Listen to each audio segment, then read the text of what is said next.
If you are thinking about building a home in 2026, the builder you choose will make or break your experience. So in this video, we're going to break down some of the signs you need to look for when choosing your builder in order to give yourself the best experience possible when building your new home. Let's jump right into number one.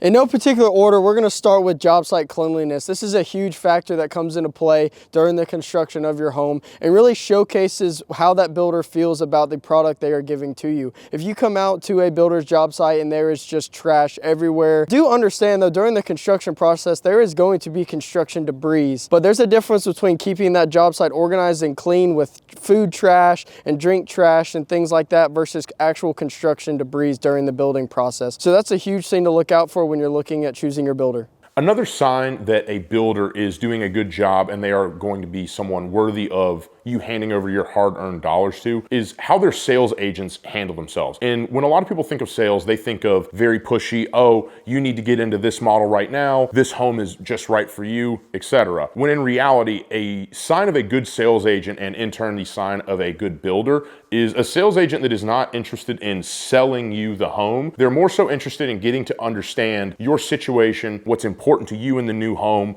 the reasons why you're moving, to see if there's actually a fit between you and any of the product that builder has. Because at the end of the day, not every builder has plans in a particular neighborhood that's right for everyone. And it is far better off in the long run for the builder to have a sales agent that has a little bit more discretion that will say things like, hey, maybe this neighborhood is not the right fit for you, but there are other neighborhoods in the area that might have what you're looking for. For instance, we're in a neighborhood right here in Canton, Georgia, where we have 29 homes. We don't have really anything in the way of amenities. People in this area, our target buyer, is looking for privacy. They're looking for a small neighborhood. They're looking to not be in a 200-300 person neighborhood. It is doing a disservice to you as the buyer if you come out to a neighborhood and you let the agent know off the jump, hey, I'm not sure if this is what I'm looking for. I really want to have the amenities. And if that agent is sitting there and is hell-bent on getting you to sign a contract to get into that neighborhood, obviously that is not what you want to be looking for. So you want to be looking for an agent that is going out of their way to understand you, your situation, what's important to you, what your timeline is,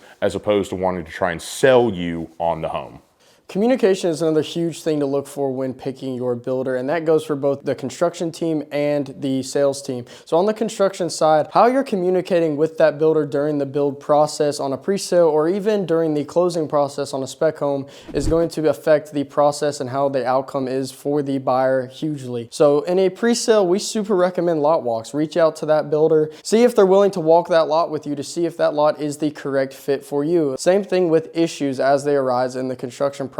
Issues are going to come up. Construction is not a perfect craft. Things are going to come up as you're building your home. How that builder communicates those issues to the buyer is going to be a huge green flag in the building process. And on the sales side of it, it is the exact same thing and ties in perfectly with what Tyler is saying is typically, the builder's not going to be the one reaching out to you if they encounter some sort of issue or delay. The sales agent should be doing a good job of going back and forth communicating with you, keeping you updated throughout the process. And again, this is something that ties in before you even start the entire building cycle if you're building a pre-sale home. For instance, a good sign that a builder is doing a good job is the sales agent's responsiveness whenever, before you sign that contract, they are doing a very good job at getting back estimates to you quite quickly. If there are going to be any sort of delays, maybe you have some custom options that you're looking at, maybe you have redline some plans that are going to take a bit more time, they'll communicate that to you. Hey, just so you know, the office said they're going to take 2 to 3 days to get these back to you, just to set expectations. So you're not sitting there wondering where everything's going on. So the more communicative the agent is and the more willing the builder is to meet with you early on in the process, these are both massive green flags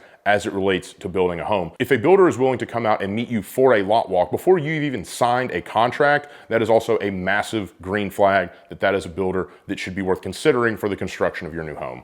The knowledge that your builder has on the technicalities of the product and the details of the product that they're providing to you is another thing you need to look for in a good builder. If that builder can sit down and go through your plans with you and go through your EWP, your engineered wood product drawings for your roof trusses or your floor systems, and go through all those fine details with you and explain what product they are actually giving to you, that's a big thing that a good builder can do with a client. They can dumb it down, they can walk you through the technical parts of building to make you feel comfortable living in the home that they're providing for you. That all goes back to building trust with your builder, back to communication and site cleanliness like we talked about earlier. Building trust with that builder is going to be a huge thing that's important in the process you are going to get. So if they can actually go into all those details with you and make you feel like you are getting a good product, that's a big thing to look for in a good builder. And piggybacking off of what Tyler just said, if you want even more faith and trust in a builder, you can go through and take a look at their reviews, because a good builder is going to be doing a good enough job for their clients that those clients are eager to go out and tell other people, hey, I bought in this neighborhood and I had a great experience. So if you're going out, you're looking at reviews and you see reviews coming in that are calling out the builders by name. For example, we have a ton of reviews that call Tyler out by name. If they're calling out the sales agents by name, if they're talking about how easy their experience was, these are all fantastic signs. Make sure you go and you look at those reviews. And on top of that, go walk their spec inventory. If you're walking the spec homes and you think, wow, maybe this isn't my taste, but the floor plan is good and the design, I can see how this would be good. I have faith that this builder is going to emulate this if I want to build this plan from scratch